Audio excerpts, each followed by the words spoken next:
I think my colleague, Dr. Jabbar, who's on the ground, will start with the introductions, and then we'll take it from there.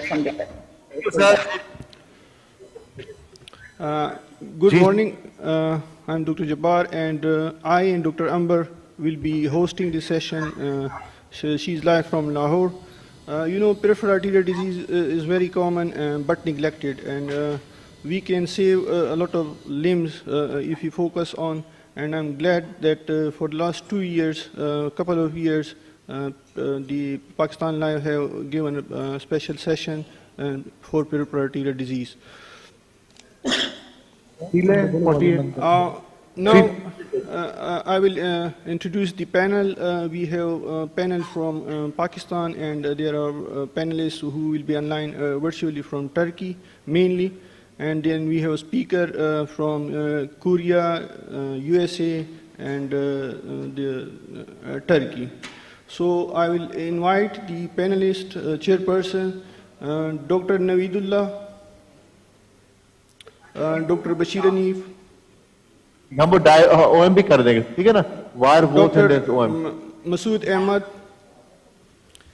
Dr. Asim Javed, Dr. Qazi Saboor, Dr. Atif Bashir, and Dr. Tariq Ashraf. And then we have a panelist who will be online virtually from Turkey, Dr. Yildirim, Dr. Ola Bedrishi, Dr. Ahmed, and Dr. Nazif. They will be online virtually.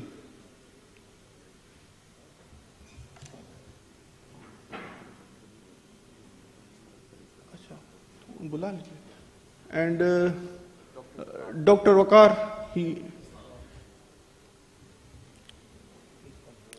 is from US, and he is welcome on the stage. So, our first case, there will be a lecture by Professor Raha from Korea, and the title is SFA Intervention Leaves Nothing Behind or Stent. It will be followed by a live in the box case by Professor Raha from Korea. Do you hear Professor Raha?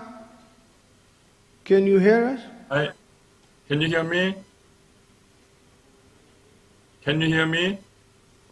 Yes, loud Let me introduce Professor Raha is a professor of cardiology and internal medicine. He's director cath lab in Guru Hospital, and he's also the director for vascular intervention and research in Korean Hospital, Guru Hospital, Korean University. Please welcome Professor Raha for his first talk. Okay, can you hear me? Loud and clear. Okay. Can you see my slide? Not yet. If you can share screen.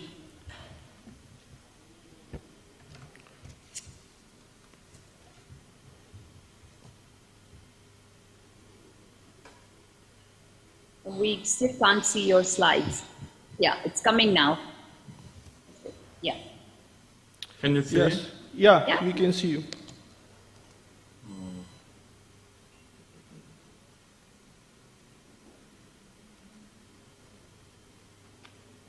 Okay, may I start? Yeah. Okay. Good to see you, Dr. Ali, and all our Pakistan colleagues and the international faculties. I'm Dr. Ra, working in Korean University. My title of presentation this session, beginning session, is related to the cutting edge these days, the DCB and DS. But the limited time, I'd like to just focus on the few issues related to DCB, not all the issues, but the technical issues for the optimal outcome for how to use the DCB, especially the lesion preparation for DCB, and when to use the DS. So basic equipment for the DCB and the available DCB, practically, maybe our available DCB must be same as in Pakistan, and how to do the lesion preparation for the best outcome for the DCB, and when to use the DCB, and the DS. And let me summarize. I'm not only doing the peripheral intervention, I'm now serving for the president in the Peripheral Society in Korea, but on more elaboration in the coronary complex intervention.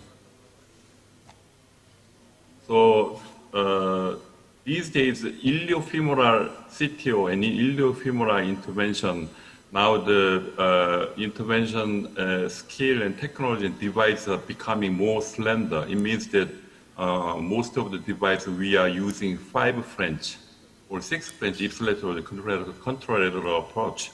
And the 5 French, some devices including Lutonix DCB or some stents we can deliver by 5 French. But any DCB or stents, 6 French is enough. And most of the device now available with the 18 CTO wiring. So first option for the SFA intervention, we are using 18 CTO system. So available wire for some physician using 14 system, but this is mostly we are using in the BTK. But the 18 wire is preferred system for the SFA intervention. This underlying wires are for the CTO intervention for the SFA. So CTO devices, once upon a time, it was popular in our country. However, the CTO wire, similar to coronary CTO, physicians getting more interest in the CTO wiring except not the devices. So these days, CTO wiring more. However, DCB, I think the plug modification debulking device with the non-compiled balloon is very important because the optimal lesion pre-treatment is good for the DCB outcome. So still, in focal calcification and the very heavy plaque burden, scoring balloon or current balloon angioplasty or HOC1 or the jet streaming, these kind of the debulking device is good for lesion preparation. So I frequently using this. The re-entry device is now the very incidence is lower because of the higher incidence of the retrograde approach. So these are the commonly using this red characters are 18 system. Now the largely 18 system DCB are more popular than the 3.5 system DCB. So this is the impact was a very good long-term outcome published everywhere in the Lutonix. However, now this range of DCB long-term is known to be superior than the DCB until now. However, longer track, like a 200 centimeter longer DCB, the 18 system became more popular in our country. So impact of the mirror, maybe you must be familiar with this urea-like recipient, free-pack coating, paclitaxel due to time limitation, just to recall your memory, and Lutonix from the body. This is also more slender profile, 5 French comparable despite of a 3.5 system, paclitaxel, different carrier with the impact. This has also good performance from the study, and range of DCB is more recently released. And this is an 18 system, lower paclitaxel dose, 4 French to 5 French comparable. So I'm routinely using ipsilateral 5 French, and we are routinely using just 200 is enough for the 1 SFA, long segment disease. So good for patient. So toxicity is less. So let's see the role of the non-compiled balloon. Many physicians, because the main issue I handling this is many people just they are giving too much shorter time of balloon inflation and not the non-component balloon. Because of lesion if you don't do the this kind of thrombotic isolate pamnitial occlusion, this is not old case. This is 18 wiring, and I will do the 18 balloon. and intact system must be 3-5. So this is a thrombotic component. These days I will recommend you have to identify this kind of isolated palmitial lesion should be checked the palmitial entrapment syndrome, which needs surgical correction. And I routinely doing the angio system to remove the thrombus, and no stent zone here. But when you apply the DCB, at least 3 to 5 minutes non-compiled balloon, this is, outcome is different than the usual balloon angioplasty.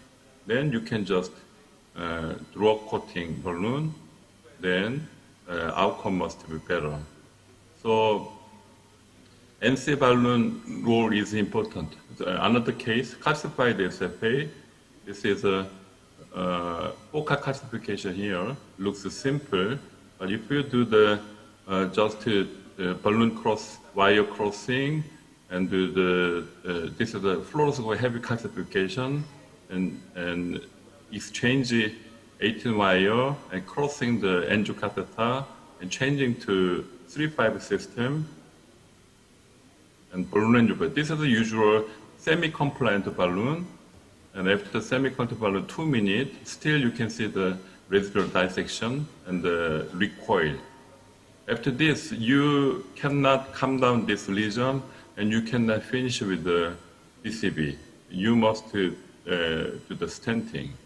However, if you do the one more time with the non-compliant balloon and the prolonged inflation, you can minimize the chance of stenting.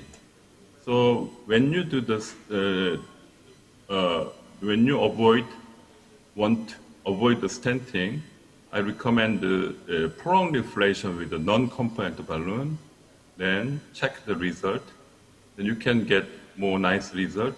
And just 1 minute DCB raw coating, and finalize the SFA intervention. So this is another ISR case. This is let's see this long segment, stented total occlusion, very long lesion. So this case, there must be heavy plaque burden inside of a stent. So 5 French angio catheter support, 18 halberd 12 gram CT wiring, and easy, maybe the plaque burden must not be so hard. Relatively easy wiring. Then after wire crossing in this long stented segment, we could do just a simple balloon, but smaller balloon first. And I did a small balloon supported 18 wiring, was successful at the time. And then did a small balloon, 2-0 balloon and 4-0 balloon. Post 18 balloon. Looks favorable, however,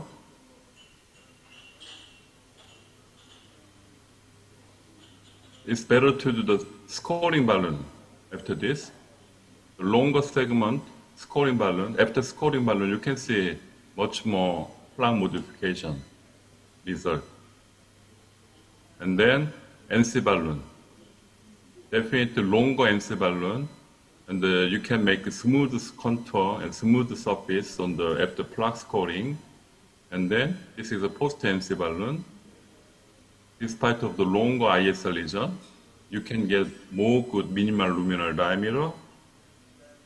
And then just draw coating, 3 DCB, and then finalize. So these kind of cases, I didn't use any stent in the recurrent case and the de novo case.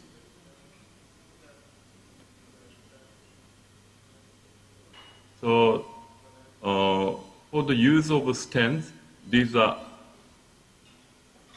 the available 3-5 drug stents in Korea. Zilbopictix from Cook, Illuvia drug stents from Boston. Others are bare metal stents in the PTK and the SFA iliac stents. However, this is now also Illuvia is more popular because of the longer, better outcome. However, many physicians in these days, we try to leave nothing behind because of the higher incidence of recurrence in the SFA and the BTK. We tended to leave nothing behind because the more second treatment, third treatment option, we should be leave nothing behind for the patient's future option. However, sometimes we need to use the Superstent in the especially no stent zone, particularly deep femoral bifurcation in the palmitial area due to the calcified region and the joint region. So no stent zone, especially the heavily calcified region, sometimes I put the spera, especially balloon recoil, which cannot, and the bailout stenting area after DCB. So SFA, especially when to put the drug-eluting stent, my recommendation is more elaboration, especially non-compiled balloon, at least 2-3 minutes. Then finalize with DCB. We can get reimbursement from 4 DCB from palmitial to SFA. So Professor, you have 2 minutes. Okay. Hard ISR lesion, so it's better to use the non-compiled balloon after plan modification. The stented CTO, I prefer to jet streaming and the non-compiled and DCB. No stent zone, I prefer that bailout stenting area. I need to spera stenting. Heavily calcified region, and inevitably sometimes I use spera. Poor balloon response area, I prefer primary drug-eluting stenting because there's no way to do the drug-eluting balloon. And iliac, we have to do routine stenting, BDK mainly POVA, plan modification, and bailout stenting area. So these are the SFA, DCB, or DES stenting strategy in 2020 for my peripheral EVT. Thank you for your attention. Thank you, Professor Raha, for a nice lecture. And before I take the question, may I request Professor Khan Shah Zuman to come on stage as a panelist, and Professor Tahir Saghir to have a seat, please. Any questions from the panelists? I had a just quick question. Professor Rao, what's your experience using any stents in the popliteal artery or common femoral artery? I know like usually obviously it's not recommended, but have you any experience in that?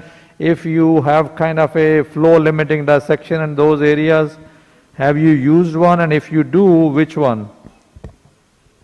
Yeah, as I mentioned,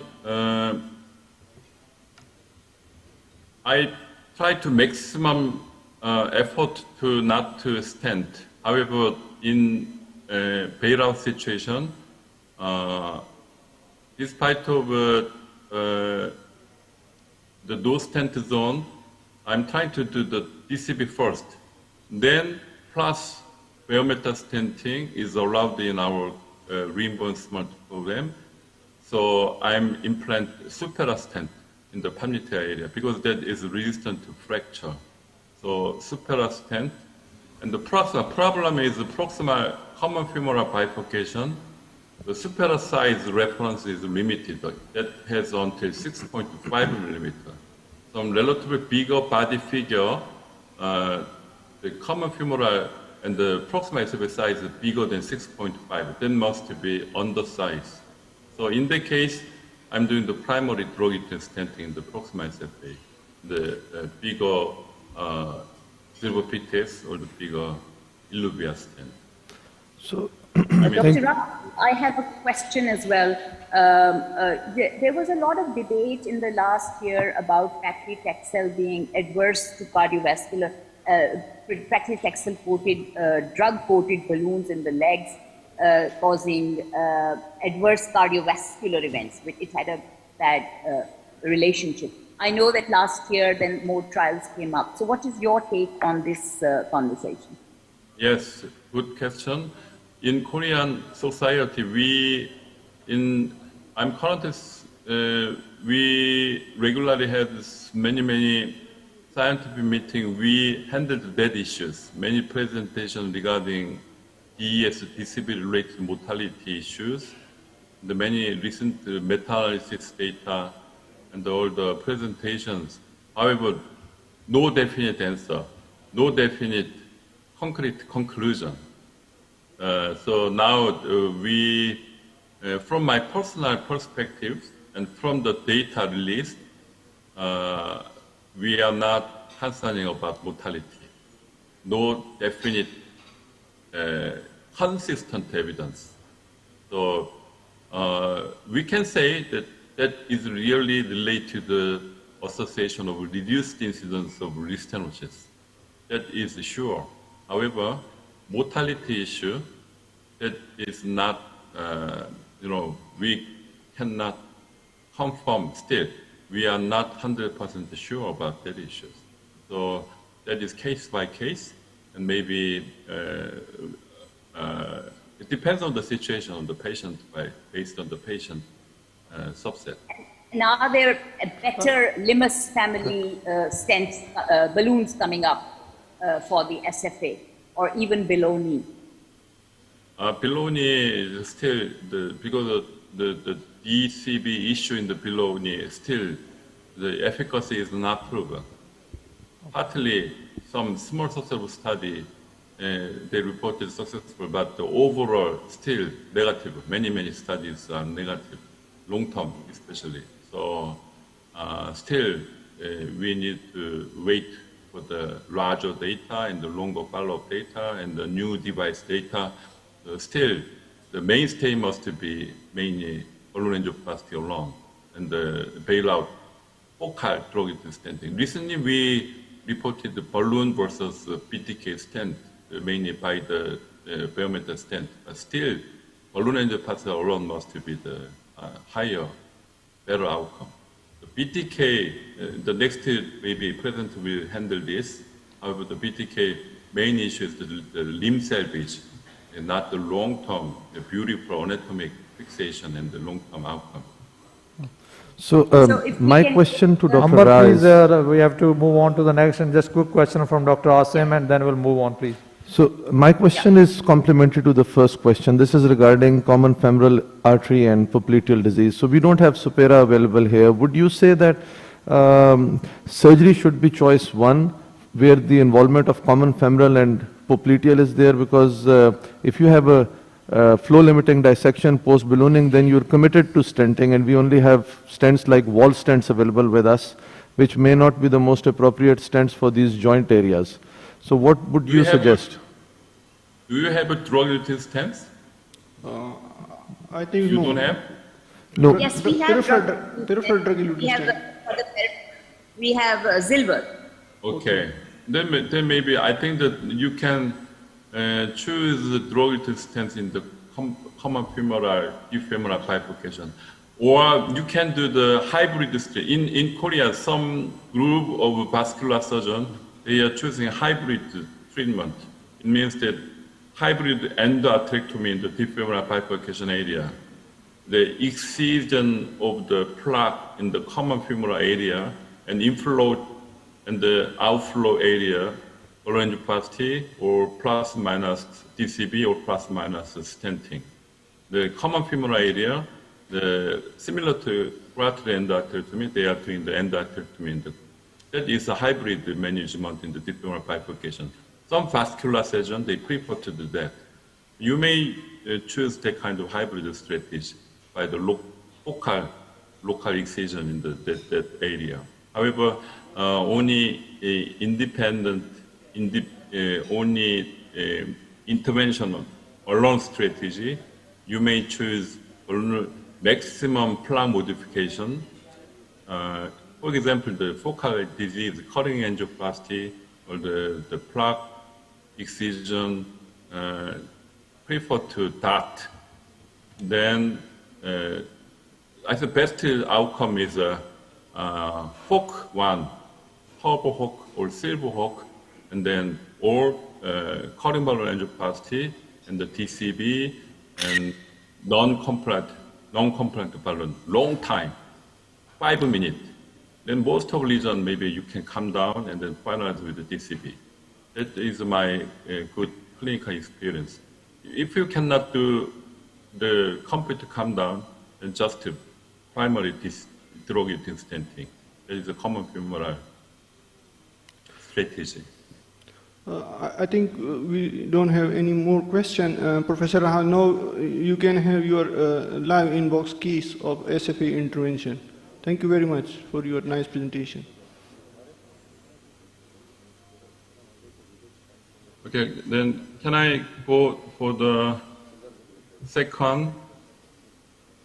Yes, please go ahead. Yeah, please go ahead.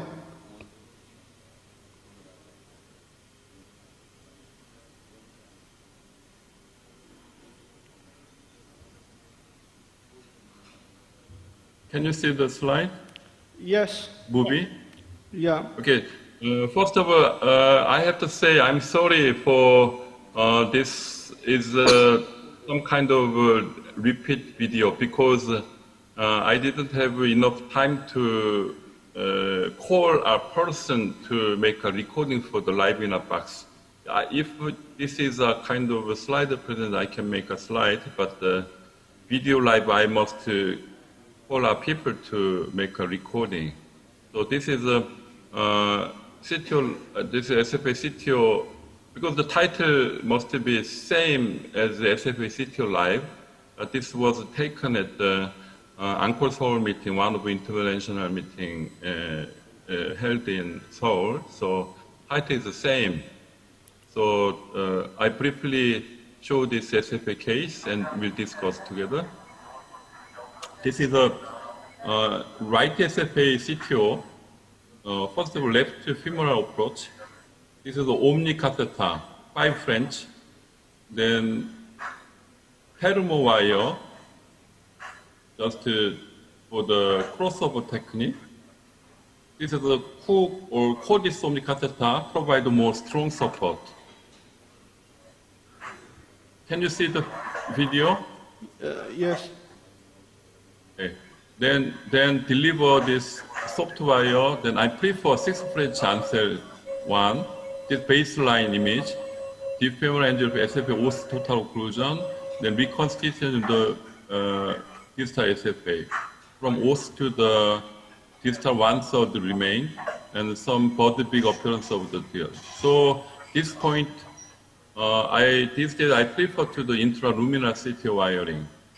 So this patient, some physicians prefer to use the microcatheter supported CT wiring, but I prefer, because it's easy to change it to the 3/5 subintimal tracking.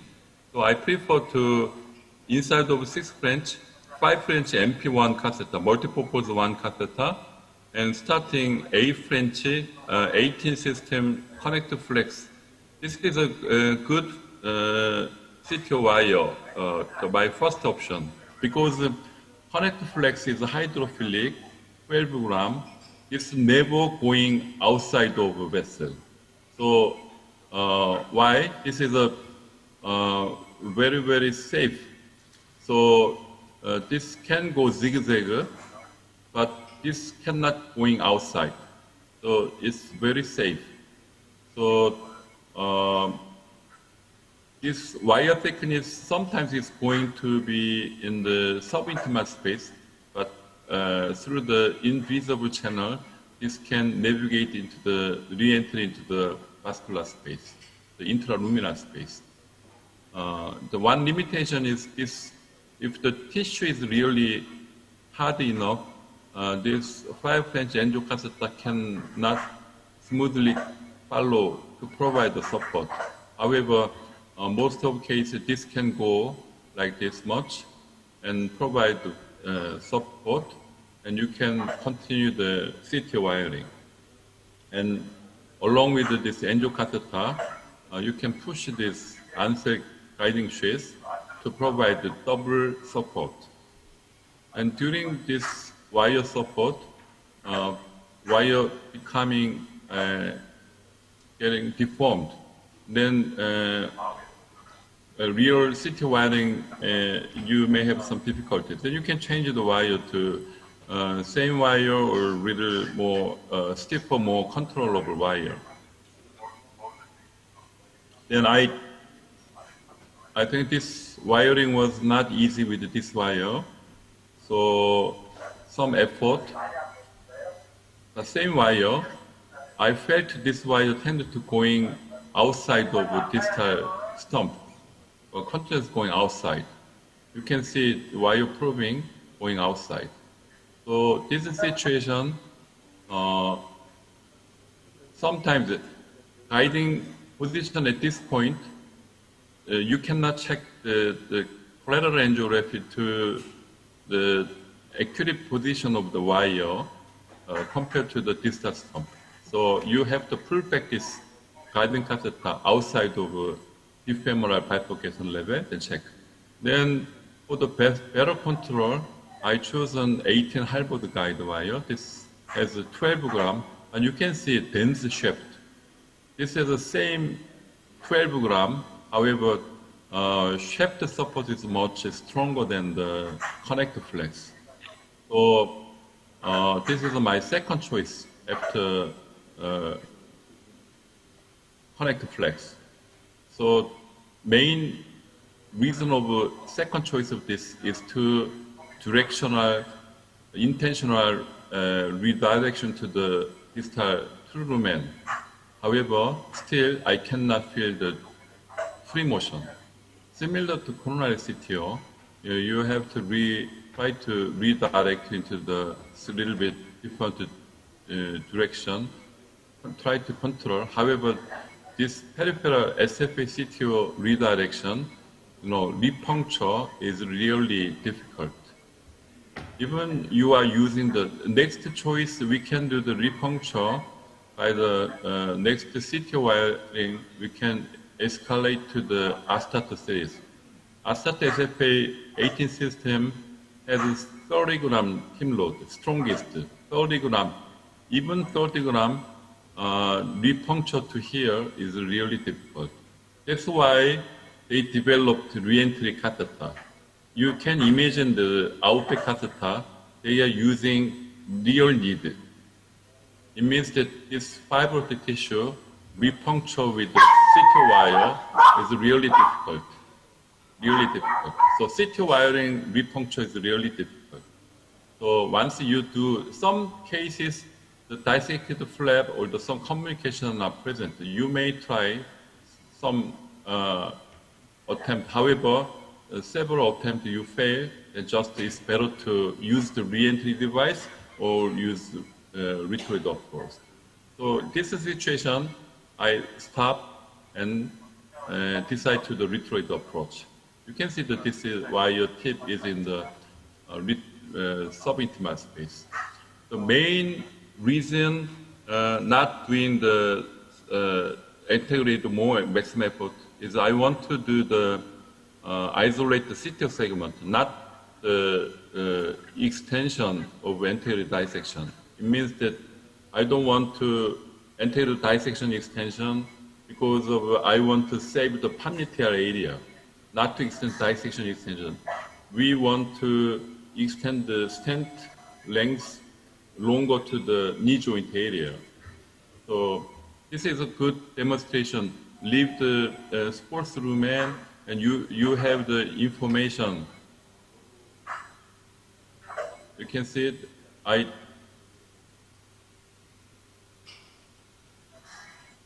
This is important. Here, did you see this?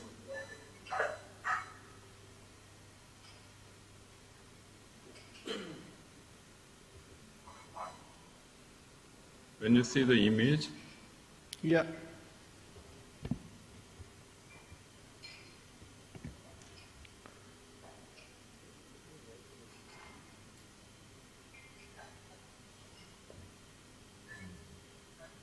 Leave the wire here and taking image.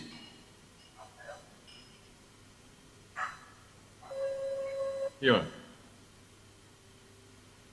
Wire location is here. Wire location is here. A true lumen is both big like here. The wire is left side. True lumen is here.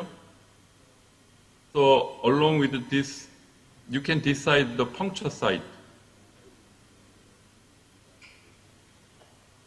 So after preparation, so at least one direction, the puncture needle must be same plane. So this puncture point is the same compared to the wire location and the contrasted location. I did the puncture without contrast injection, just the fluoro-guided puncture was done, and the safely entered to the distal SFA puncture. So this is one good way to minimize the contrast injection when you do the retroid puncture. Just the mapping of the retroid injection first, and compared to the wire location, just to do the puncture. And I prefer to use the V18 and Cook micropuncture system. This V18, the tip is very soft, but the shaft is very strong.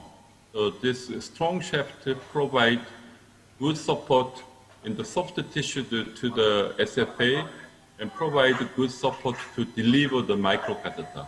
I prefer CXI microcatheter because that is very hydrophilic and smooth surface and good trackability to deliver to the overcoming the tissue friction to the proximal to deliver this retroid wire to the angiocatheter.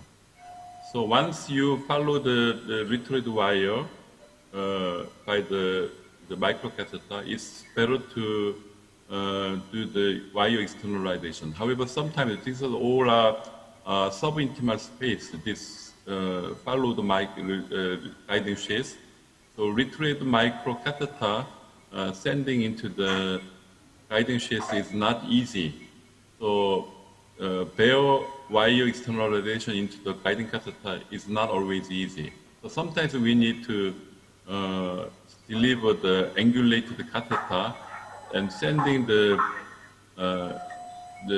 sending angiocatheter, especially the angulated JI catheter, like a smaller catheter or smaller guiding catheter, is the easier way to deliver the retroid catheter into the guiding sheath. And this situation, it was difficult. So if everything is difficult, it's better to taking image, what's going on. So this is I inserted the JR, and finally, sometimes this takes a little time. Taking image sometimes helping the location of the wire and the vessel contour. Then deliver the JR and one side of vessel wall and try to contact the tip of the angulated catheter and one side of vessel wall and rotate the retroid catheter and try to insert into the catheter. And finally, sometimes it's better to change it to the V18 again, then finally delivered. And it's, one tip is that you try to deliver this microcatheter inside of the angiocatheter. That is minimize the friction, then easily do the externalization. And after that, you can deliver the integrated balloon using the 3018 system. Through this integrated balloon, you can reinsert. Professor, we have only 2 minutes left. Almost finished? Yeah, we have 2 more minutes. Okay. Then integrated balloon. So the main reason I chosen this case is a DCB related issue. So I did the pre-dilation, and this is a non-compliant ballooning, entire area, non-compliant long balloon, prolonged balloon inflation.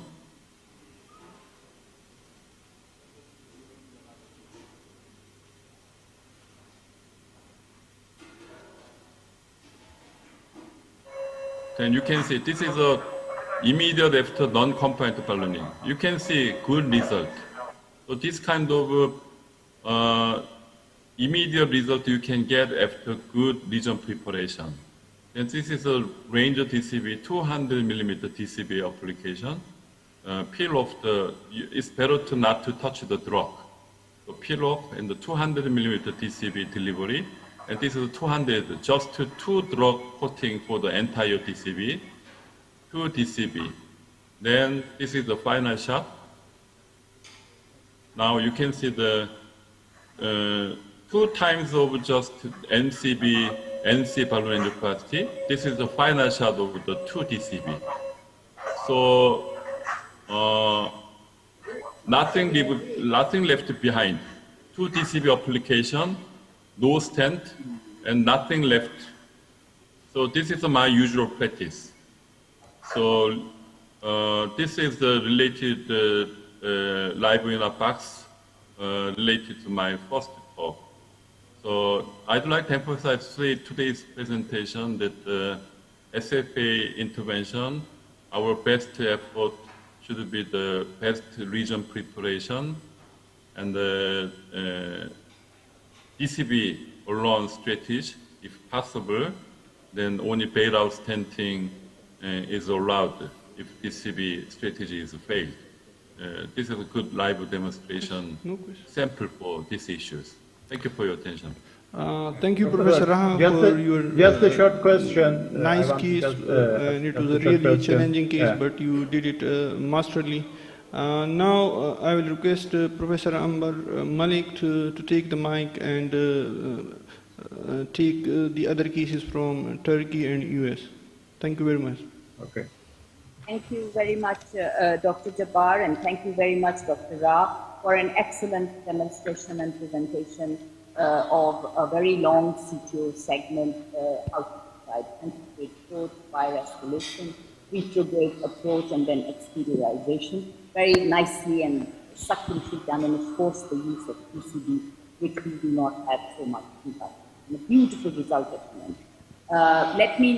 Let us now move to USA, where our very long-standing friend, Dr. Khusro Niazi, is waiting for us to present a short lecture of 10 minutes. Dr. Khusro Niazi is a long-standing friend of Pakistan Live. He's been there right from the beginning at the committee section. He's from Atlanta, Georgia, and is at Emory University. He remains mentor to many of us for peripheral vascular intervention in Pakistan, as well as, I believe, in Turkey, where we meet him at one of the APSEC meetings there as well. Over to you, Dr. Khusro Niazi, for below the knee, take the risk or leave the lift. Bismillah ar-Rahman ar-Rahim. Assalamu alaikum to all my brothers and sisters in Pakistan. It is a little over 1 a.m. in the United States, so if you find me going off to sleep, excuse me. Congratulations to all the Pakistanis on 14th of August. It's a great privilege to be talking to you on 14th of August, and I cannot miss by not showing you this slide.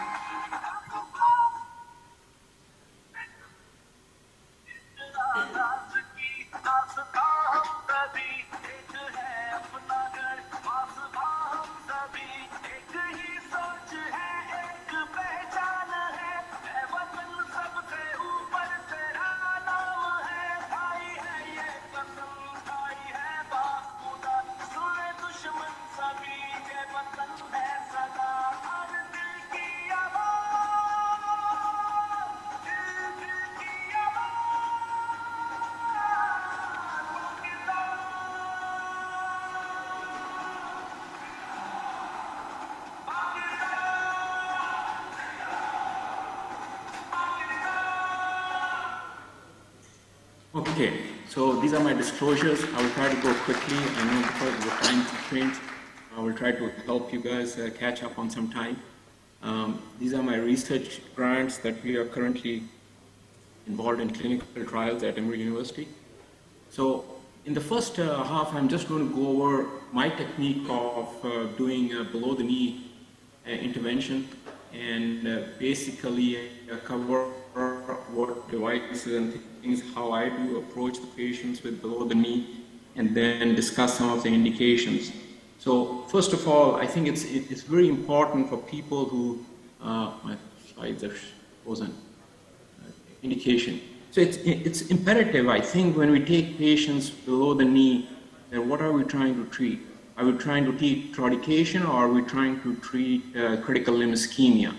Because the approach is going to be totally different in these conditions. And I really think as physicians, we should have a team approach when we are assessing these patients and avoid doing unnecessary procedures unless it's really needed. Obviously, a patient like this who comes to you, you know, this is a strong indication that you have to salvage the leg. If you don't do it, then the patient can have baloney amputation. But if you can approach these patients aggressively, you can save them. And this is a patient, she was 91 years old, and she was given the option of baloney amputation, but she refused because about 8 years back, I treated her right leg, and she came back to us, and we addressed her below the knee disease. I don't know, I know this technology may be expensive in Pakistan, but in States, MRA has replaced. So I started doing MRAs in 2003 and 2004. And since then, I hardly do a diagnostic angiography for diagnosing peripheral arterial disease. If my non-invasive vascular study suggests peripheral arterial disease and the indications are there, I normally get an MRA and then make my decision based on the MRA. And these are the pictures that you can see very clearly. If you have special coils of MRA, there's no iodine in it, it's gadolinium, so you can safely use it in diabetic patients. You don't cause any renal damage. You can see your vessel anatomy very clearly, and you can design your strategy. Access. So access can be common femoral artery, or it can be retrograde. In the common femoral artery, it can be antegrade access or contralateral. Most of our access is contralateral, and we go from one side of the common femoral artery to the other side and address the other limb. Retrograde, we reserve it only when we are unable to cross antegrade, but otherwise we don't routinely use retrograde. And that can be the anterior tibial artery or the posterior tibial artery that you can access retrogradely. These are the steps in safe access. I call it SSA, and I teach all my fellows about how to safely get access for peripheral arterial disease. Essential is ultrasound imaging.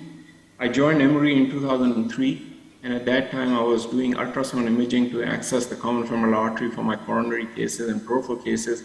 And people used to laugh at me, and they used to say, why can't you feel with your fingers and access them? And my answer to them would be that, do you drive a car at nighttime with no headlights? And so ultrasound imaging, now the ultrasound imaging, we have got a machine for every lab, and every physician is accessing using ultrasound imaging because they realize that when you can see the artery on ultrasound, it's much easier to stick them with a needle. Obviously, we used to use 18-gauge needles, and I switched over to micropuncture needles in 2004. And since then, we have never gone back to the 18-gauge needle. The micropuncture needle is a 21-gauge needle, comes in with an 018 wire. Angiograms. So all the basic angiogram before we intervene is with a 4-French sheath, because it's digital subtraction angiography, so you can give less dye and take all imaging of the leg that you are treating. Now people will say, well, you did an MRA, why do you need a diagnostic angiogram? Well, you always want to get a baseline imaging, and then once you have your imaging, then you can go ahead and intervene. This defines the lesion location, the calcification. By the way, on MRA, you cannot see calcification. On CTA, you can see. You can define your runoff vessels and the devices that you're going to use.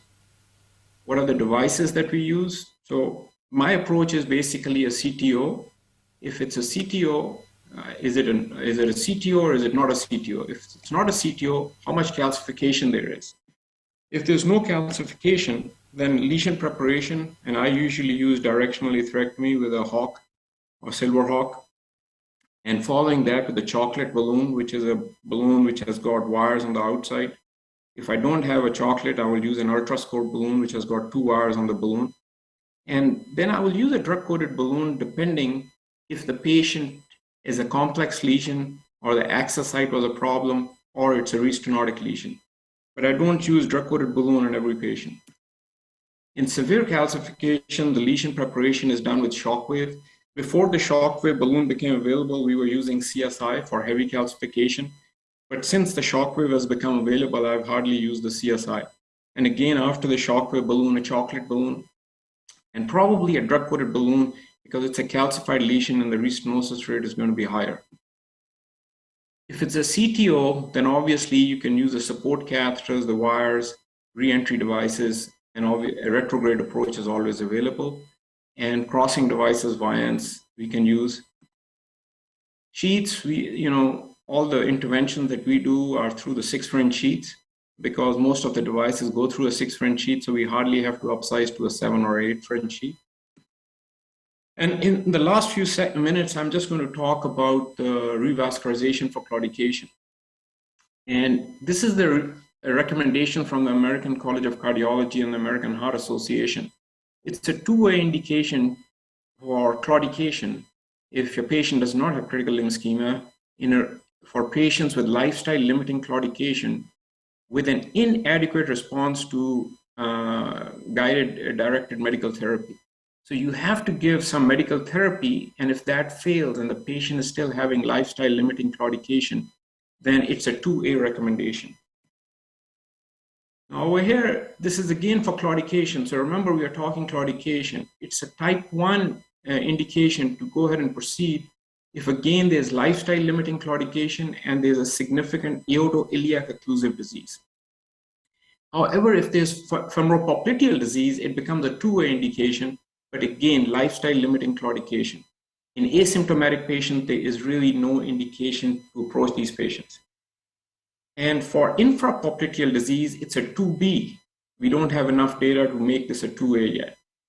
And the most important thing is for young physicians to remember, you do not want to do endovascular procedures just because you have seen a lesion and just to prevent progression to chronic critical limb ischemia. Because only a small minority of patients with the claudication will progress to critical limb ischemia. So in a claudicant, make sure their symptoms are lifestyle limiting and you have tried good medical therapy, and if that fails, then you can go ahead and intervene. This is now the claudication surgery. If you want to send them for surgery, it's a type 1 indication. If you're going to use a prosthetic vein graft, or an autogenous vein is recommended in preference to the prosthetic graft because the patency of autogenous vein is better than a prosthetic graft for bypass surgery from fem-pop. But once you get down below the fem-tibial, then prosthetic graft material should not be used, and that's a class 3 indication. Now, if you have critical limb ischemia, it's a class 1 indication to intervene and revascularize. You want to save the limb. And again, in critical limb ischemia, the endovascular procedures are recommended to establish the inline blood flow, and that's a type 1. And it is type 2A for a stage procedure if you want to treat the inflow like the iliac disease or the femoral disease, and then you see the wound. If it doesn't heal, you can bring them back and do it again, approach it again. It's important that you evaluate the lesion characteristics in selecting these endovascular procedures because many times there's heavy calcification. And it's a 2B indication for angiosome-directed endovascular therapy.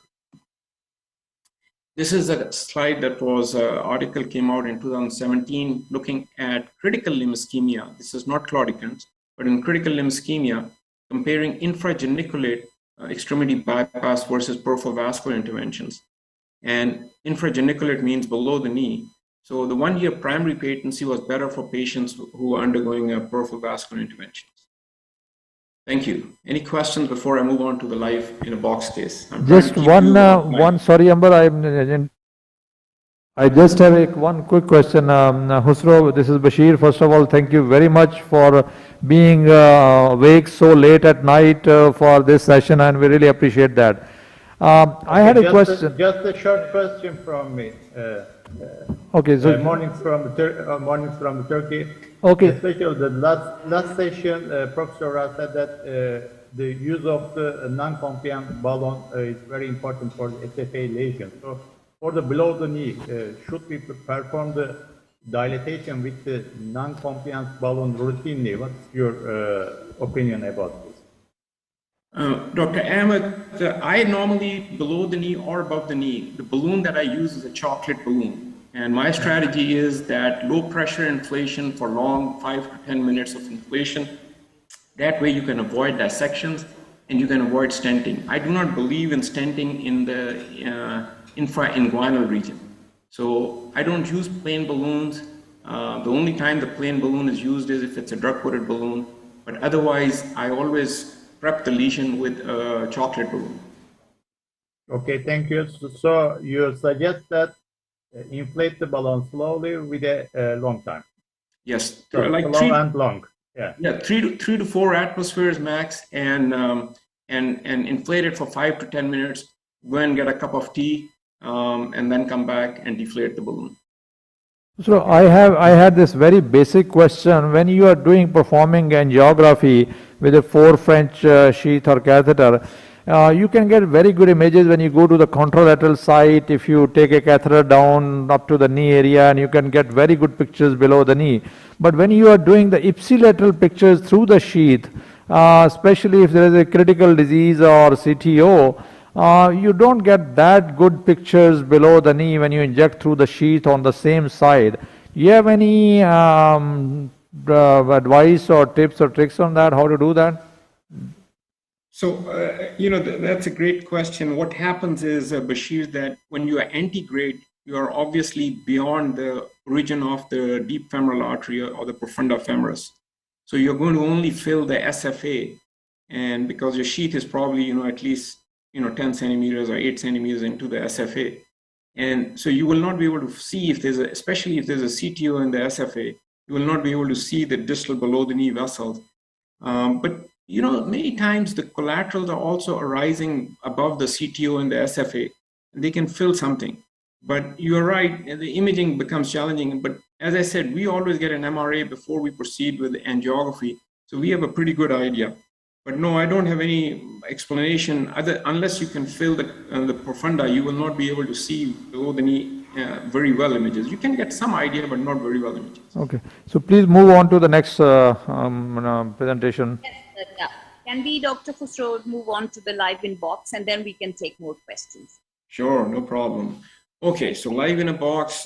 This is a case that I think I showed you the picture over there. This was a 90 years old lady who had come to me. I treated her right leg about 8 years back, and now the doctors were telling her she needed below the knee amputation. She otherwise was very active, and so she ended up in our lab. And this was what we were starting with. These are the MRA pictures. You can see beautiful imaging. You can look at the renals. You can look at the aorta, the iliac arteries. This is her SFA. You can spin them. You can look them in oblique views. As you can see, nice images. I mean, you can even stop them if you want to take a look. Below the knee, this was her disease. And you can see that now this is a twisted image. So this is on the left side. This is the right side because I stopped it there. But if I bring it back and show you, so she has got severe below the knee disease on the left side where she has the wounds. So always for the young physicians who are getting into accessing the common femoral artery, this is true also for coronaries. Identify your bony landmarks by using a hemostat. So you know that you are entering the skin on the neck of the femur, and you enter the artery on the femoral head. This is a micropuncture needle, and a micropuncture 0.018 inch wire has been passed up. Because of the time, I will go quickly. I think Dr. Ray beautifully showed it. This is a VCF catheter or an Omni catheter that takes a tennis hook. So you want to make sure that you get the shape, pull back the wire, push the catheter up. Once the catheter takes the tennis racket appearance, then you push out the wire a little bit and then drag the catheter down to get the contralateral approach. So bring the wire, don't drag the catheter with no wire out because the tip will disrupt the aortic plaque. Once you have it positioned contralaterally, you go ahead. This is a Benson wire, 0.035. It's a very soft tip wire. I don't like using glide wire unless I fail with a regular 035 Benson wire. And this is an angiogram. This is on that same lady I showed you the wound. Her SFA is clean. You saw the MRA also. This is her distal SFA. This is the popliteal artery below the knee joint. So this is the knee joint right here. And I will stop it over here so you can see this lesion. So the knee joint is right here. There's no disease up to this point. There's infrageniculate. The popliteal artery is diffusely diseased. This is the anterior tibial artery that has got disease proximally and has disease distally. The posterior tibial artery is 100% occluded. This is the TP trunk, and this is the peroneal artery that is going down. This is the distal angiogram you will see. And you will see over here that the patient has got almost occlusion of the distal anterior tibial artery. This is the dorsalis pedis artery over here. This is the peroneal artery that gives a collateral into the posterior tibial artery to form the plantar arch. Patient has got disease over here that is providing into the posterior tibial artery. There is no posterior tibial artery over here. The collateral from the peroneal artery is filling the posterior tibial artery.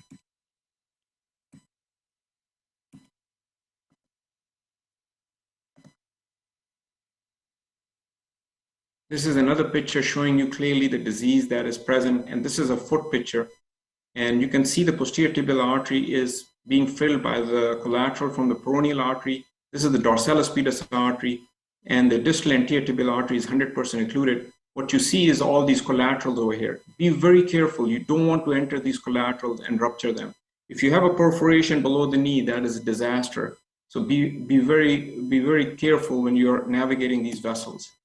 So we have a VCF catheter 4 French. We put a supracore wire to splay the iliac bifurcation. Once you have splayed it, you saw how this widening happened. You can then deliver a sheath very easily. So for below the knee intervention, I will use a long sheath, 65 centimeter or even a 90 centimeter long, and will park it into the distal SFA, because that way you save your contrast. You don't want to be injecting contrast from the common femoral artery trying to image below the knee. So I have a sheath that is going to sit. This is a 6 French sheath that has been brought down into the distal SFA. And then we are crossing. Always when we are crossing, lesions that we know that are CTO, we will have a support catheter. And you can use any type of support catheter, whichever your lab has it. Support catheters now come in 014, 018, and 035 diameters. So you can take those depending on which wire you're using. Over here, we are using an 014 system. So I'm using a 014 turnpike. So once we have the wire going down the anterior tibial artery, once we are close to the CTO, it's always good to define your anatomy again. So inject through that catheter and see which is the vessel that you want the wire to go in. So as you can see in this angiogram, we are injecting through this support catheter using a 3 cc syringe, and we are filling the dorsalis pedis artery right over here. Once we know our target, we can then navigate a wire down into the dorsalis pedis artery. This is an 014 wire with the support catheter. So we cross this total occlusion over here. Once we have the wire in position, we started working with the chocolate balloon. We treated the distal anterior tibial artery. We had a lesion in the proximal one. So this is the anterior tibial artery that was 100% occluded. We opened that up. We then treated the proximal anterior tibial artery. Now we were left with the popliteal artery and the lesion in the distal peroneal artery. So we went after the peroneal artery, and we wanted to fill and we treated this collateral that was filling the posterior tibial artery, and treated the distal peroneal artery. Once we took care of that, we now had to take care of this popliteal artery lesion. We came in with a directional atherectomy. This is a Hawk catheter. You want to be careful. We don't want to be cutting into the anterior tibial artery. This is after the atherectomy. We then used a chocolate balloon. This is how it looked after a chocolate balloon. This is the distal. Now you can see better filling of the plantar arch. So you can see the dorsalis pedis artery is filling the posterior tibial artery. You can see the peroneal artery is widely open and the anterior tibial artery proximally, and the popliteal artery is widely open. And we are pulling back the sheath. You always want to do final angiogram of the iliacs to make sure you have not caused any perforation. And this was the foot. She went through surgery, and this was the foot after we had recanalized it. So in summary, learn to order ABIs, angiography of the lower extremity, know the anatomy, treat your stenosis occlusions depending on clinical indications, and you can stop these major amputations below the knee. We were blessed to have a leader like Qaeda-e-Azam Muhammad Ali Jinnah, and one of his quotes was, "With faith, discipline, and selfless devotion to duty, there is nothing worthwhile that you cannot achieve." Thank you very much.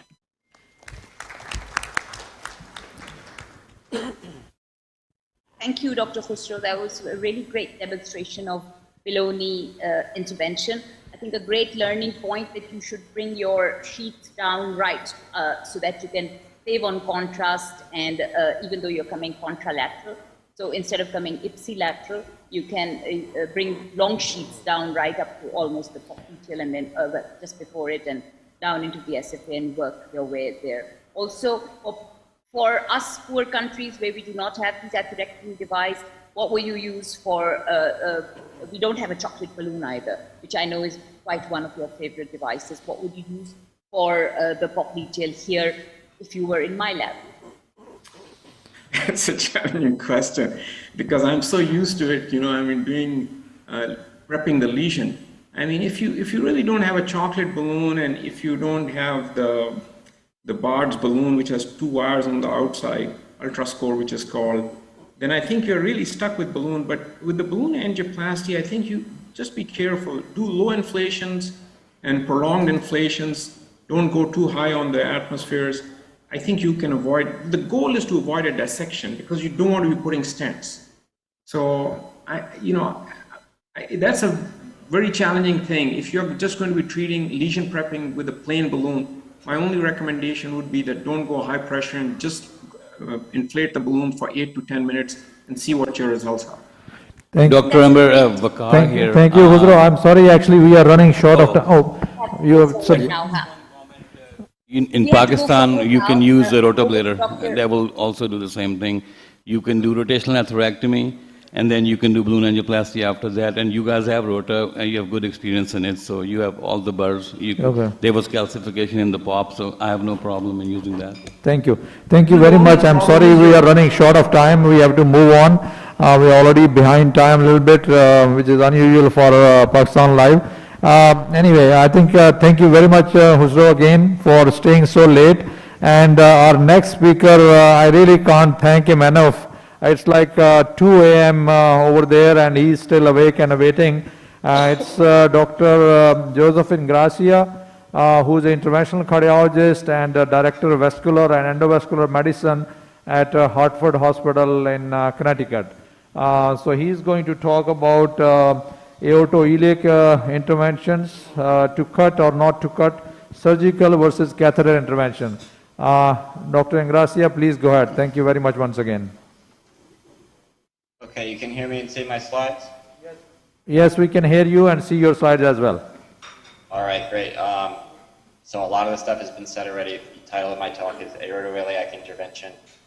To cut or not to cut, surgical versus catheter intervention.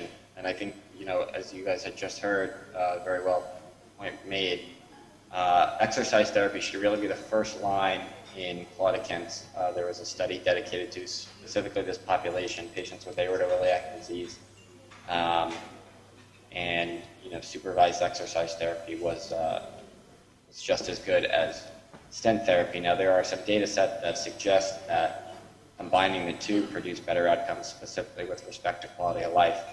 However, it's always worthwhile to start with medical therapy and a true effort at exercise therapy before you even decide whether or not you're sending the patient for surgery or endovascular intervention when it comes to the claudicant population. A quick word on pre-procedural evaluation, because this can be a little bit difficult. PAD is neglected in general, and this particular segment, if it's isolated disease, can be difficult to pick up. ABIs may be normal or near normal. I've seen a number of patients that have had any number of lumbar surgeries for basically what ended up to be aortoiliac disease. And so if you really have a high suspicion for peripheral arterial disease, buttock claudication, thigh claudication, etc., but your ABI is normal, you may need to progress to an exercise ABI that will unmask isolated aortoiliac disease. If you're going to do other sort of non-invasive workup, the arterial ultrasound, as you see here, the Doppler waveform in the CFA, while the spectral broadening is pretty minimum, there is a delayed upstroke in this particular patient that corresponded to about a 40 millimeter mean gradient at rest from the aorta to the external iliac. And I like to get CT scans. You can also get MRA scans to allow for vessel sizing, and then to really assess the extent of the disease that relates, to extension into the aorta and into the common femoral arteries, because that will have impact on what you do with respect to procedural planning for endovascular intervention and/or hybrid procedures or straight surgical procedures. It would be worthwhile to go over some of the task classifications. The task classifications for aortoiliac disease are listed here. For task A and B lesions, these are simple lesions. This is a very endovascular friendly space. The sort of most recent, largest guidelines from the European Society of Cardiology in 2017 recommend that all these be treated with endovascular therapy for claudication. If you make an attempt and you fail, then that's a different story. But A and B. Now, task C and D, these get a little bit more involved. The disease is a little bit more severe. So in task A and B, there are no CFA involvement, common femoral arterial involvement, whereas in task C lesions are going to have either bilateral stenoses, kind of like a 0-1-1 in the Medina classification if you extended that to the iliacs, or extensive disease in bilateral external iliacs, or involving some common femoral arterial disease.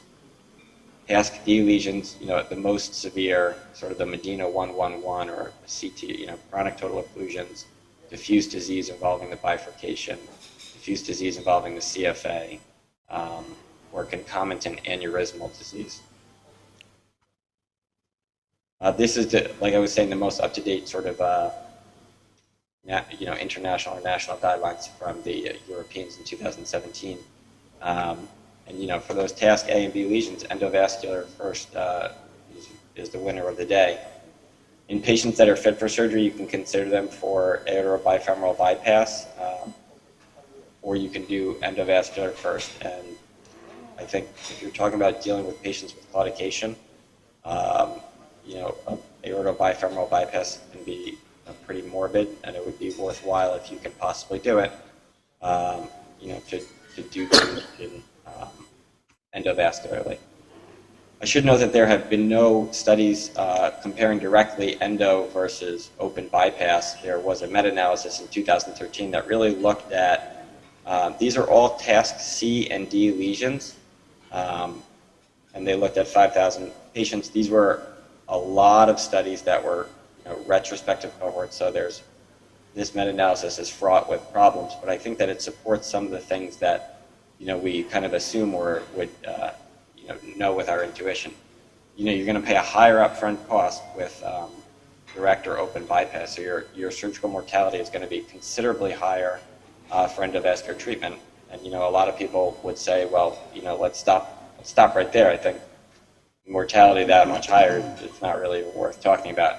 But for those patients that are young and fit or have a few criteria that would favor surgery, your 5-year patency is going to be considerably better with open bypass. Again, provided that you can get through it. The meta-analysis was updated with a little bit more stringent criteria, and it essentially confirmed the same thing. That direct surgery is going to have a better overall primary patency. However, you're going to pay for it, at least numerically higher.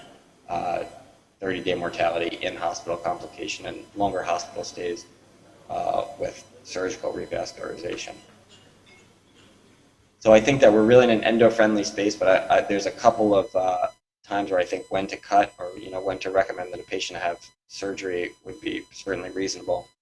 The first one is an aortic occlusion, up to the level of the renal arteries where you feel like you might not be able to protect the renal arteries or stay free of them with a covered stent. There are advanced endovascular options. You can snorkel stents into the renal arteries, but I think that if you have a good surgeon, it would be worthwhile to have a very serious and frank discussion about that patient going to surgery. This is a little bit of a softer indication for surgery. It's concern for the inability to protect at least one hypogastric artery. You close both of them with covered stents, you do risk colonic ischemia, which can certainly be deadly. And you never really know the extent of collaterals from the IMA or the lumbars. Extension of disease into the common femoral artery should at least give you pause to consider a hybrid procedure whereby there's a common femoral endarterectomy and iliac stenting. And I say that because there is a number of studies that have identified the risk for restenosis for common iliac, external iliac is disease downstream. So infrainguinal disease, common femoral artery disease.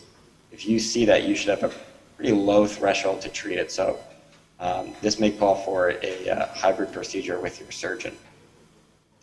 Age and fitness, some people are otherwise very good surgical candidates and young, and I think that for primary patency and avoidance of repeat procedures, you would have to consider aortic bifemoral bypass. And then local expertise. It depends on how good your surgeons are, and I'm sure that we're all excellent interventionalists and have never failed to cross lesions. But it happens from time to time, so you have to consider what you're good at and what the people around you are good at.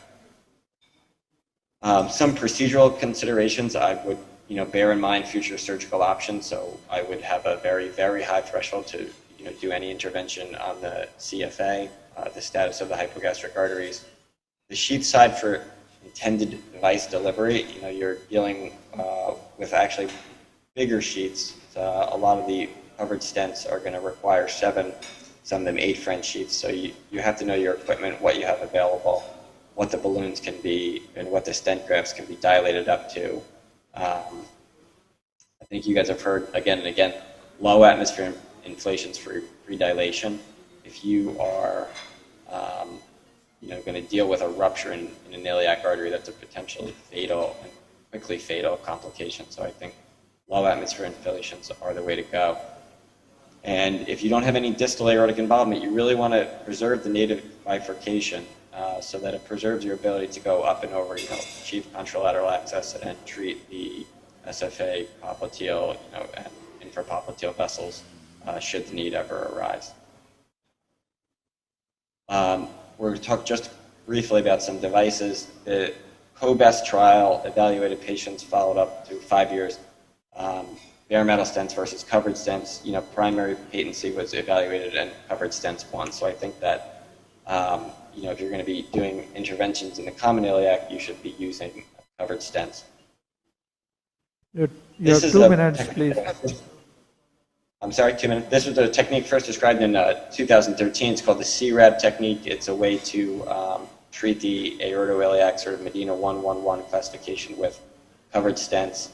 There's a 3-year outcome data that the primary patency is very good, actually up to 83%. And so this is something worth knowing about, and you can do it all through an 8 French sheath, which is very nice. Device selection, I will quickly sort of skip over. I would just say that, atherectomy, rotational orbital atherectomy is really frowned upon in this segment. This is from CCI's device selection guideline. And then drug-coated balloons, there's really just been a lack of any demonstration of benefit, so it's not a hard no there. I would say here's device selection simplified. Distal aortic, you're going to treat with a balloon expandable covered stent. Common iliac, ipsilateral access, balloon expandable covered stent. External iliac, subject to a little bit more torsion and bending, going to be contralateral access with a self-expanding non-covered stent. In periods of restenosis, I would say that really you have to give consideration to doing laser atherectomy and/or drug-coated balloons, drug-based therapies, in order to stave off future recurrence, third-time recurrence of disease. Lastly, I know I'm in a resource-rich country, for which I'm very thankful. The Shockwave Balloon, which is a lithotripsy balloon, there's limited data on their use in aortoiliac disease. The American journals are really excited about this device. The benefits are that it modifies calcific stenoses at very low atmosphere inflations. The downsides are that it's costly. It's even costly at my institution. They really look closely at every time that we use it. I hope I didn't take up too much time, but those are some of the thoughts I had on aortoiliac intervention. We didn't talk about aneurysmal disease because that's another 15 or 20 minutes. So thank you for having me very much. Thank you very much, Dr. Ingresia. It's a great talk, and I can understand it's very late for you. You don't have to stay for the live case. We really appreciate Dr. Niazi and you for staying that late, and both of you can go. You don't have to stay for the live case. Thanks once again. They are waiting for the live case, so we have to move on. No questions. So, Amber, it's over to you.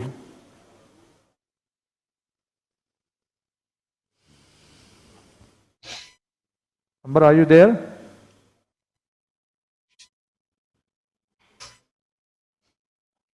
主任好像切过来了。哦，好的。They put, what are they doing?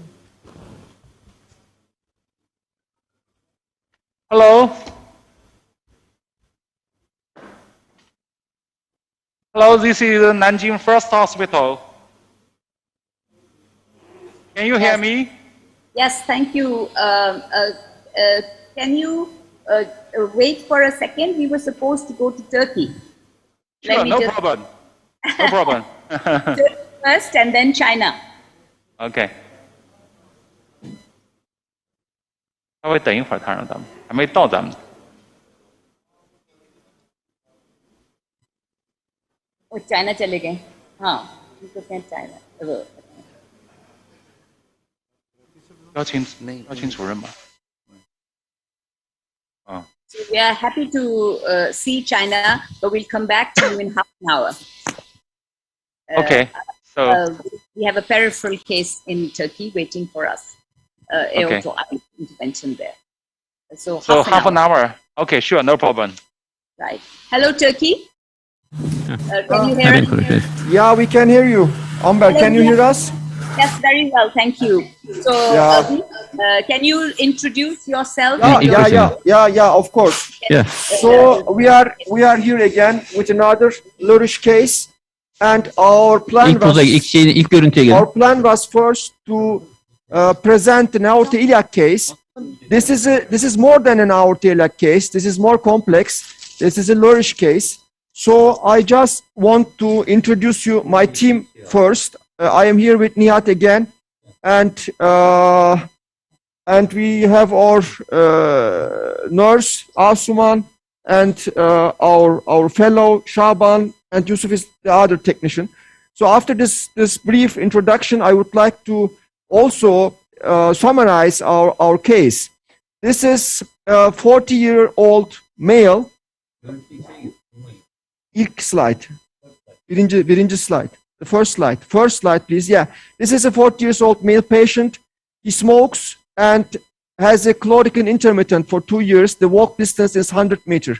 We have an ABA right 0.6 and left 0.8. And the renal functions are normal. So we had some, and here you can see the CT angiography. We have a subtotal occlusion on the left and the total occlusion on the right. So we can discuss whether this is a lyric case or not, but this is a complex aortoiliac case. This is for sure. So we progressed very swiftly. We had some progress, and we would like to summarize what we have done so far. Is it okay for you, or would you like to ask something first before we go to this case? Yeah, please continue so that we get to where you are. Okay, thank you. So as you know, in aortoiliac total occlusions, you need 3 puncture sites. We had 2 puncture sites from the femoral, and we have a puncture site, access site from the brachial artery, left brachial artery. So we can give you some insight about how we have done the punctures. We gave contrast. İlk şeyi görebilir miyiz? İlk baştan. This is the DCA angiography. Sorry. Next one. So we gave some contrast from above. As you know, from the shitless catheter, we have a shitless catheter 6 French. From the brachial artery, we gave contrast from the brachial artery and punctured the femoral artery. And we go with the 6 French sheet, put the wire as a marker there. Next. And we did the same with the left one and punctured the left side, the left femoral artery. And yeah, next one. And as you can see, we have a microcatheter from the left brachial artery. And this is a pilot 150 wire, the polymer jacketed wire. We use it a lot in coronary CTOs, but we also use this kind of material also in the peripheral interventions. We had a channel there. We see a channel that was some kind of a subtotal occlusion, and we crossed the lesion, as you can see, with this pilot 150. We tried to go into the left femoral sheath, but we were unsuccessful. So we made a handmade snare, and we snared. Next one, you can see. Yeah, and we had a guiding catheter and tried to go into this guiding catheter, but we were unsuccessful. So, yeah, this is a handmade snare. The pilot 150 was snared and externalized from the left femoral artery, as you can see. Bekle.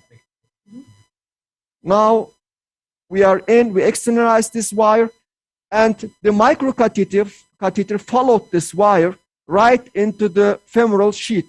You will see it in the next movie. You can see now the microcatheter is now right in the left femoral artery, and this was also externalized from the left groin. So we put a conger wire, which is an O35 wire, from this microcatheter right into the aorta, and removed the sheathless catheter a bit. So now we have a O35 conger wire. This is a stiff wire, hydrophilic stiff wire in the aorta.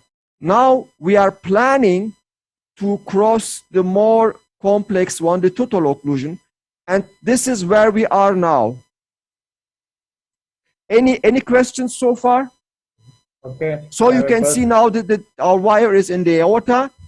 Now we have one access site secured. We have we have a path now, a secure path. We can go on with pylon dilatations on the left one, but we have to first cross the right leg. So now we place the microcatheter again, and we have a Halbert O18 wire, and we will try to cross the total occlusion intra-plaque. We don't want to go outside the plaque, we want to go intra-plaque, so then we don't have to need a cart procedure or other complex procedure. This is now our first intention. We want to go into the artery, not subintimally. We want to go directly intraplaque with the O18 Halbert 12-gram wire. So this is where we are now waiting. Okay. Will you be using a microcatheter or a support catheter to guide your guide wire? Yeah, of course. We have the same microcatheter in the sheatless. The sheatless is angled one. We have an angled one sheatless catheter, and we use this sheatless catheter to rotate to left and to the right the microcatheter. So our microcatheter is straight. It is now in the sheatless catheter. We can see. Sir. You can see here. You can see our microcatheter with the marker on the distal end of the sheatless. Now we can we move it a bit. Okay, so we are only seeing the replay. We are not seeing the live image. We can see the live image now. Yes. Yeah. Okay. So if you work along, on the left panelists comment. Okay. Okay. I have a question, Dr. Gögülü, Dr. Karabulut from Istanbul. Appreciating for your effort. So for this case, you said that there is a subtotal occlusion in the left side. I think the most of the operators prefer the crossing this subtotal occlusion from the left side instead of the externalization from the brachial artery. So why did you prefer this externalization instead of the direct crossing from the left side? I think it's better to crossing from the left side, and also for the right side, it's better to function from the through the brachial route. So why did you prefer this left side externalization instead of the direct crossing of the lesion? So you this is one of our first strategies. This is the step-by-step procedure. So the coming from above is always a must in Lurch procedures in our mind. So we want to secure the way first from above, from proximal to the distal, rather than retrograde to the proximal. So this is if you go from retrograde to the proximal, you will not know where you end. So yes, you are right. You are right. But especially for this case, there is a soft total and short occlusion. I think for the alternative way, we can also cross the lesion from the left side because it's not totally occluded and the lesion length is not so long. Especially for you can do that, but we don't. Yeah. We didn't want to have some shortcuts. So as you know, if you do some shortcuts, you will end up with different results. So yes, we didn't want to encounter. We didn't want to encounter such a nasty result. So this is why we did it the as usual way. Yes, for the right side, I'm totally agree with you. I would say that you would keep on working along because we might have to go offline. Okay. So Okay. We have a case in China with that main lined up as well. Yeah. This part is the most important one. So we saved this one for you, and we want to cross this in the live case. Yes, please do that. Yeah. Okay. Now we have a Halbert wire. Nihat is working with the Halbert wire. We have straight type Halbert wire. We use straight tip, but it fail. We can use pre-shape Halbert or Astato wire. Now we are working with Halbert wire. You see, we have a marker there. This is yes. Contrast. We have a contrast. Okay.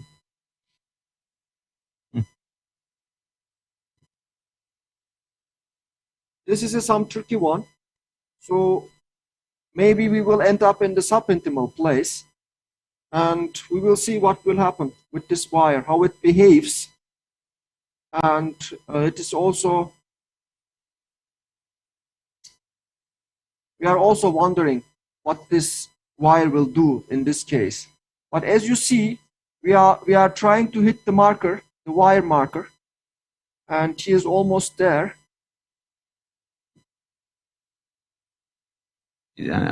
I think we are now distal cap. Yeah. But I think subintimal area. Yeah. You see how the wire behaves. It is pushing the wire outside the vessel. So this is an indication that you are not in the right place. So you have to hit some kind of resistance to puncture. Tamam, mikroyu destekle biraz shitless destekle orada.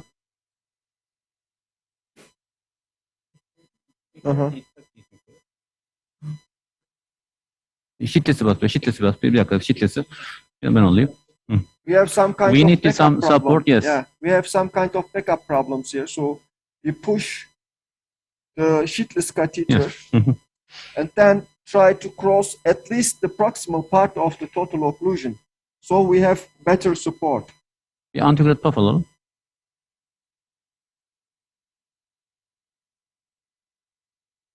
Biraz çek.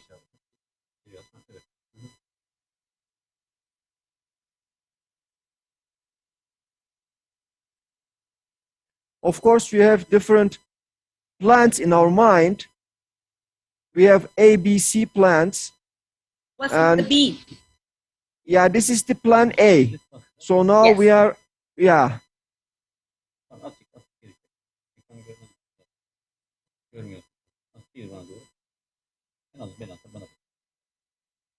But Nihat is stubborn, so he won't give up to go to the B plan, I think, at least working for 10 or 15 minutes. Yeah.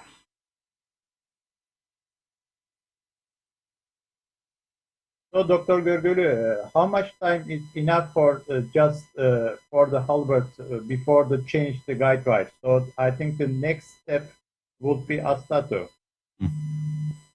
I think you are right. I think you will work at least for 10 or 15 minutes. As I said before, Nihat but pushes the limits with wires. Very long for Nihat. would you want to use a bigger wire, like a 3/5 stiff wire, and just push it or knuckle it? Yeah, Or this not? is our last strategy that we resort to. So Right. this is the strategy when we run out of options. Okay. So meanwhile, your next option is an Estato 30. And the patient has pain. The patient has Puncture. abdominal pain. So this gives us the idea that our puncture site is not a good one. So Hasan biraz yukarı al. we now try to find another point of resistance to puncture. You can always do the knuckle. It's also a safe way. Savkat, this is Bashir. How are you? Hi, Bashir. Is it okay, like if we come back to you, we go to the Yeah, of course, other of case, course, and of then course, of we course. can come back to you in a Yeah, little yeah. while? Yeah, of course, of course. Okay, thank you very much. So we'll get back to you. We have the other case ready, and as soon as they're done, we'll switch to you, or in between, if you want us, you let us know, then we'll try to switch back to you. Okay, understood. Thank you very much.